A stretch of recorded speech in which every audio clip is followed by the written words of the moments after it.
ഇന്ന് വരാനുള്ള തീരുമാനം എടുത്തത് പ്രധാന കാരണം സ്വരാജ് തന്നെയാണ്. കാരണം ചുറ്റിക അരിവാൾ നക്ഷത്ര അടയാളത്തിൽ സ്വരാജിന് ഒരു വോട്ട് മിസ് ചെയ്യാനുള്ള മനസ്സ് അനുവദിച്ചില്ല. അതുകൊണ്ട് തന്നെ വോട്ട് ചെയ്യണമെന്ന് ഇലക്ഷന്റെ ടൈമിൽ ഒരുപാട് ആളുകൾ ഗൾഫിൽ നിന്ന് വന്ന് വോട്ട് ചെയ്യുന്നത് ഒരുപാട് സംഭവങ്ങൾ നമ്മൾ കണ്ടിട്ടുണ്ട്. പക്ഷേ ഈ ഒരു ബൈ ഇലക്ഷനിൽ ഇനി ഏതാവാ, കാരണം എന്തായാലും വോട്ട് കുറയുന്നുള്ള, ജയിക്കുന്ന ആൾക്ക് വോട്ട് കുറയുന്നുള്ള കാര്യം ഷുവറാണ്. കാരണം എന്താ വെച്ചിട്ടുണ്ടെങ്കിൽ അത്രയും കടുത്ത മത്സരം നടക്കുകയാണ്.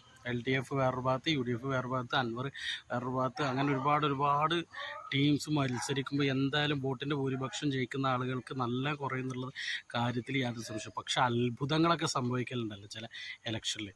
അതുപോലെ ഒരു വോട്ടിനൊക്കെ സ്വരാജ് ജയിച്ചിട്ടുണ്ടെങ്കിൽ ഇദ്ദേഹത്തിൻ്റെ അവസ്ഥ ഒന്ന് ആലോചിച്ച് നോക്കിയേ. കാരണം ഇദ്ദേഹം പ്രത്യേകിച്ച് ഇപ്പോൾ ഗൾഫിൽ നിന്ന് ഒരുപാട് ആളുകൾ വോട്ട് ചെയ്യാനും വേണ്ടിയിട്ട് വന്നിട്ട് പോലൊക്കെ ഉണ്ട്. പക്ഷെ ഒരു ദിവസത്തിന് മാത്രമായിട്ട് വന്ന് പോയി അത് മീഡിയാസിലൂടെ ജനങ്ങൾ അറിഞ്ഞ് ഇദ്ദേഹം വന്ന് വോട്ട് ചെയ്ത് പോയിക്കണെന്നുള്ള അറിഞ്ഞു. ഒരു വോട്ടിനെങ്ങാനും സ്വരാജ് ജയിച്ചിട്ടുണ്ടെങ്കിൽ ഇദ്ദേഹത്തിൻ്റെ അവസ്ഥ ഒന്ന് ആലോചിച്ച് നോക്കിയിട്ടുണ്ടാവും.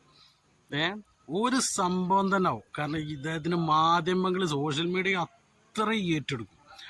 കാരണം ഇപ്പോഴത്തെ എന്തെങ്കിലും ട്രെൻഡ് കിട്ടാൻ കാത്തിക്കണം സോഷ്യൽ മീഡിയ. ഈ അടക്കം പറയുന്ന നമ്മളായാലും എന്തെങ്കിലും ട്രെൻഡ് കിട്ടാൻ കാത്തിക്കണം. അപ്പോൾ ഏതവാ ഒരു വോട്ടിനൊക്കെ ജയിക്കുന്ന അത്ഭുതങ്ങളാണ്, പറയാനൊന്നും പറ്റൂല. കാരണം ആയിരക്കണക്കിന് ലക്ഷക്കണക്കിന് ഭൂരിപക്ഷമുള്ള സ്ഥലത്തൊക്കെ സമാസമം മത്സരമൊക്കെ വരുമ്പോൾ ചിലപ്പോൾ നല്ല ചെറിയ ഭൂരിപക്ഷത്തിലൊക്കെ ജയിക്കാൻ സാധ്യതയുണ്ട്.